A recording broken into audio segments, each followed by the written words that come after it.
At 6:24 p.m. on the day she was shot, Kate sent her brother Brad this picture by text message. It shows Kate on the pier with her father and family friend. Her brother responded, "Beautiful picture." Before she could write back, Kate was murdered. Joining me now in a Kelly File exclusive, Kate's brother, Brad Steinle. Brad, thank you so much for being here. We know how hard it is. That day, Kate was entertaining You're welcome. Your father, and I know that you have a very close family. That's what's on your mind tonight. Yeah, our family, it's always just been the four of us until recently I married the love of my life. But before that, it was just the four of us, and we leaned on each other and loved each other as much as possible. That day, it was just a normal day. My dad went out to visit my sister and take her to lunch and enjoy the sights and sounds of San Francisco. The plan was they were going to come back and come back to Pleasanton. My sister was going to spend the night, and the following day we were planning on having a gender revealing party for our baby girl. But unfortunately, my sister was never able to find out the gender of our baby, and it's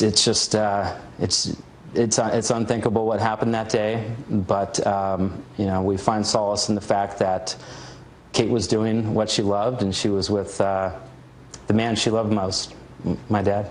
Mm. How did you find out what happened? That day, I got off work, regular day, went home, and I got a call from my dad, and I just was screaming in the phone that Kate's shot, Kate's been shot, come to San Francisco. So I just got in my car and picked up my mom and got to San Francisco as quick as possible, and waited in the hospital with all the positive thoughts we possibly could have had. We thought, I thought that I would be able to sit next to Kate and hold her hand while she recovered from some type of surgery. But the most devastating outcome came to fruition, and now we're living a different life without Kate.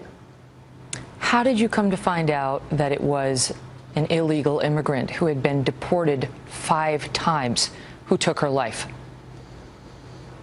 In the following days, I was contacted by the police department. They said they had arrested a person of interest, and I just was watching the news and found out that he was a 7-time convicted felon that had been deported 5 times. And essentially, it sounded as if he had been in jail, federal prison, for since, I believe, 2009.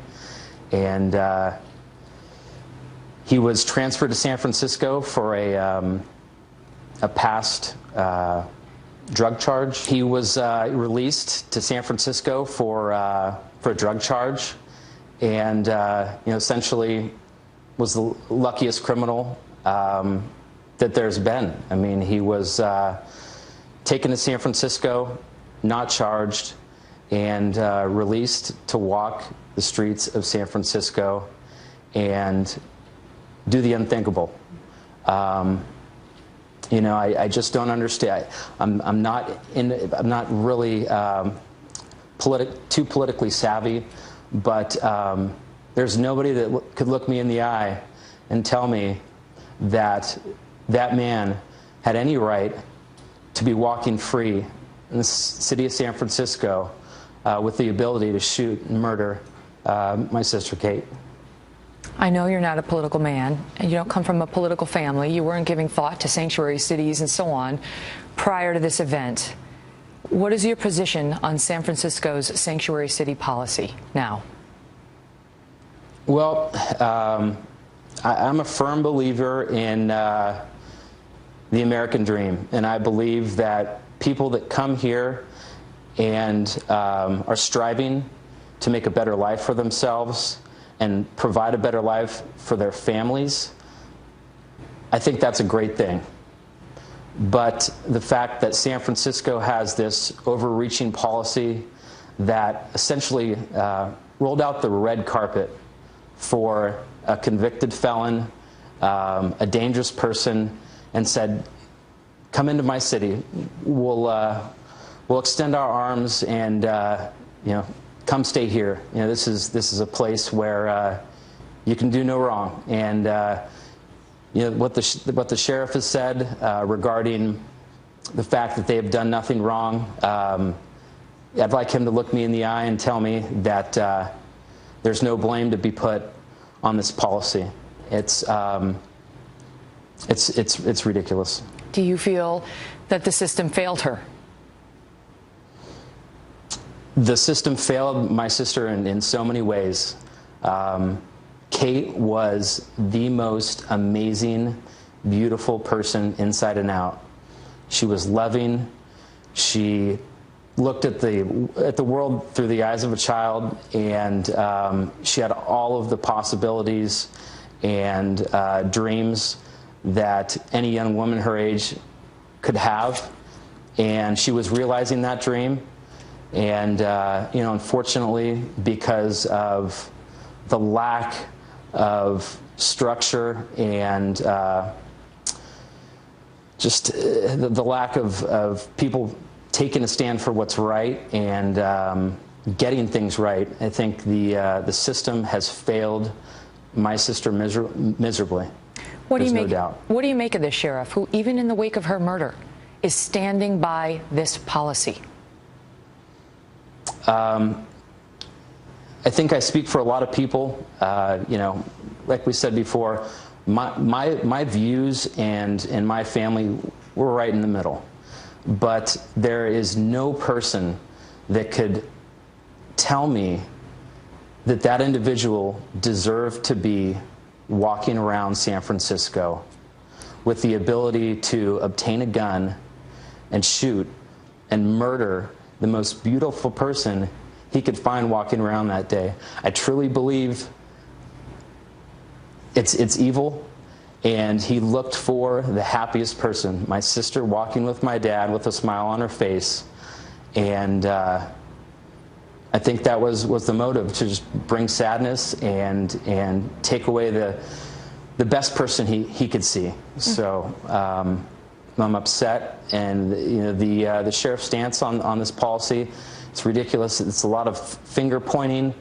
I think people need to come together, like-minded people in the middle, and push for change, because no father should hold their daughter while they take their last breath, and no brother should feel like I feel, the loss of their sister and their best friend, and no mother should bury their child. We talked about the Department of Justice, the FBI, going into these other cities in the wake of other deaths.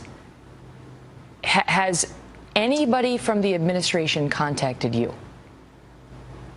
No. Nobody has contacted neither my parents nor I. Not the White House, not the president, not the vice president? We have not heard a word. How about the mayor or the sheriff? Have they reached out to you or your family?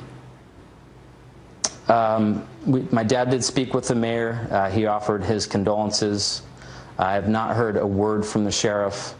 All I saw was his interview, which I found to be, it's insulting, to take no blame, and a position that he's in, a lot of this lies on his shoulders.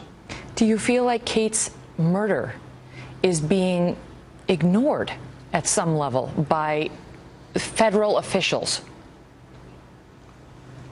Well, I wish somebody would reach out to us. There are a lot of talks about Kate's Law, and there's no doubt that something needs to be done to prevent this from happening ever again.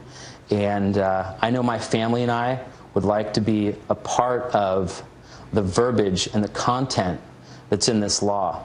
We don't want something that reaches too far, that's far left or far right. We just want something that will keep people safe and keep murderers off the streets, so nothing like this will ever happen again. As you mentioned, you and your wife are expecting your first baby, and you told me before that you and she went out in public the other day, and that your wife felt scared. Explain that. Yeah, it's just when you go out and you spend a nice day in San Francisco, or you go out to dinner, or you go on a walk. I used to feel safe. My wife used to feel safe. I think a lot of Americans feel as though it's a pretty safe country. You can go out and you can have a good time and not worry about being shot.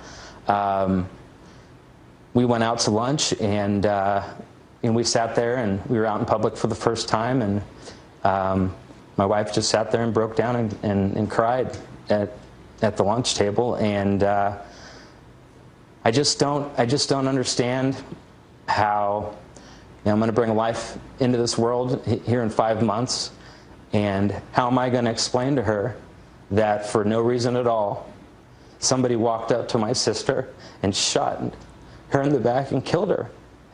I can't. How does a young person comprehend, and how does a young person feel safe when something like that can happen, and the powers that be have policies that allow that? Kate was not able to be at the gender revealing ceremony you held to learn that she's having a baby niece, and I know that tore you up, but your family has been so beautiful in remembering her already, and I would like to close by asking you what you will remember most, what you will miss most about your sister Kate. Well, any of the people that ever met Kate knew that she had the most infectious laugh, the most beautiful smile. When you looked into her eyes, you could feel like you could see right into her soul. She was so deep, and she was just the most amazing person. And I'm going to miss her being an aunt. I'm going to miss her being a best friend. And I'll just miss her spirit and laughter and the way she was, just because she had a good soul and a good heart. I'll just miss all of her. The way you talk about her, you bring her to us, and you do her memory a great service. Brad, thank you. Thank you so much. Thanks, Megyn.